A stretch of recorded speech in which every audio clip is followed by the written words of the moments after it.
তো সকাল সকাল উঠেই দেখো মেয়ে আমার ব্যাগ নিয়ে কত ব্যস্ত।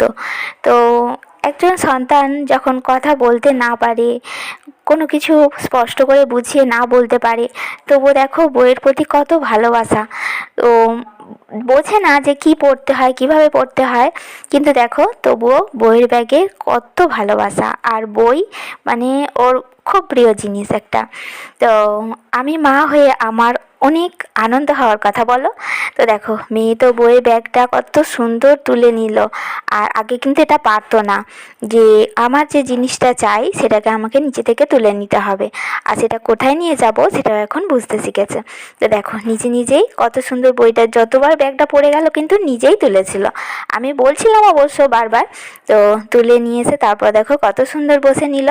আর বসেও তারপর যখন বললাম যে বইটা বের করো, তো ও তো আর বড় চেনটা খুলতে পারে না, তো ছোট চেনটায় ও খুলতে পারে। তো ছোট চেনটায় দেখো খুললো। তো কিন্তু ওতে তো বই তো রাখি না, বড় চেনে বড় খাপে বই রাখি, ও তো বের করতে পারবে না। তো আমি বের করে দিলাম। আর সাথে সাথে ওর খাবারটাও নিয়ে বসি, প্রতিদিন একসাথে সকল কিছু নিয়ে বসে পড়ি।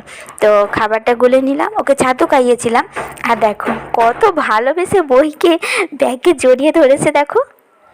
আশা করি তোমরা সবাই সুস্থ আছো, ভালো আছো, আর ঈশ্বরের আশীর্বাদে আমরা ভালো আছি, আর কুও ভালো আছে। আর মেয়ে কেমন বইয়ের ব্যাগ কতটা ভালোবাসে, বই কতটা ভালোবাসে, তো তোমরা দেখে তো বুঝতেই পারছো। তো হ্যাঁ, ও ওরকমই করে প্রত্যেক দিন, যখন তখন বই নিয়ে বসে পড়ে। মাকে একটু জ্বালাতন করে, যাতে বইয়ের ছবিগুলো একটু উল্টে উল্টে পাতাগুলো খুলে খুলে দেখায়। তো এইরকম বায়না তো সারাদিন করতেই থাকে। তো চলো তোমাদের সাথে তো আজকে অনেক দিনের আগের একটা কথা শেয়ার করব। আর টাইটেল দেখে তোমরা নিশ্চয়ই বুঝতে পেরেছো। যখন ভাবলাম যে মেয়েকে বনহুলি হ্যান্ডিক্যাপ হসপিটাল, মানে ওটা তো একটা থেরাপির জায়গা, মানে সব কিছুই হয়, তো ওখানে ভর্তি করাবো। তো তার আগে তো ডিসেবল সার্টিফিকেটটা বের করতে হবে।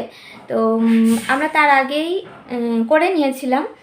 তো যখন ডিসেবল সার্টিফিকেটটা আমি হাতে পাই, অন্তরটা এত কষ্ট হয়েছিল। সেই যন্ত্রণা ঈশ্বর ছাড়া তো কেউ দেখতে পাবে না, বলো।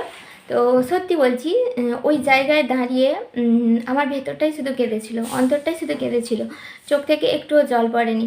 বাসেও যখন আসছিলাম তখন ওই অবস্থা, মানে এত লোক আছে, মনে হচ্ছে যেন আমি একা। তো শুধুমাত্র ভেতরেই এত কষ্ট হচ্ছিল। আর পার্সেন্টেজটা দেখে আমার আরও বেশি মনটা খারাপ হয়ে গেছিলো। তো আমার সাথে তো অনেকেই ছিলেন, আমার মানে মেয়ের ডিসেবল সার্টিফিকেটটা আবার চেয়ে দেখছিলেন যে দেখি কতটা পার্সেন্টেজ আছে। তো পুরোপুরি 100% মানে ডিসেবল। তো বুঝতেই পারছো কীরকম মনের অবস্থা হবে। তবুও কি জানো তো, 100% হলেও আমার মানে মনটা বলছিল যে এ তো কিছুই নয়, ওটা নর্মাল হবে, হতেও পারে, হলেও হতে পারে। তো অনেকে বলে না যে জীবনে মিরাক্কেল হয়ে যায়, তো আমারও জীবনে হয়তো হতে পারে যে ওই 100%টা অনেক কমতে পারে, আমার মেয়ে পুরোপুরি নর্মাল হয়ে যেতে পারে। তো এই আশা নিয়েই তো আগিয়ে চলেছি। তো যাই হোক, তারপর ডিসেবল সার্টিফিকেটটা পেলাম তো কয়েক মাস পর। তো মেয়েকে তারপর তো বনহুগলি হ্যান্ডিক্যাপ হসপিটাল, যেটা তো national institute for locomotor disabilities, এটার নাম আছে। তো এই দেখো, ওইখানে তো যেতাম থেরাপি করাতে, সব কিছুই থেরাপি হতো। দেখো, স্পিচ থেরাপি, তারপর অকুপেশন থেরাপি, ফিজিওথেরাপি, সব কিছুই হতো।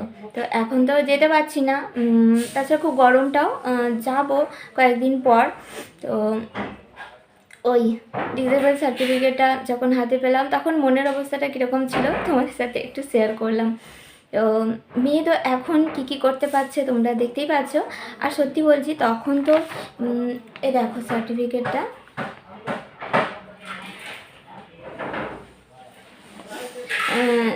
2022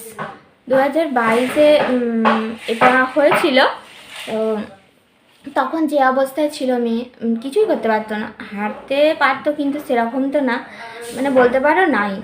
আর ওটা থেকে বসা থেকে ওটা, এগুলো কিছুই করতে পারতো না।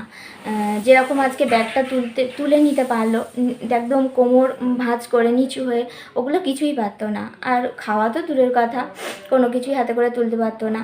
তো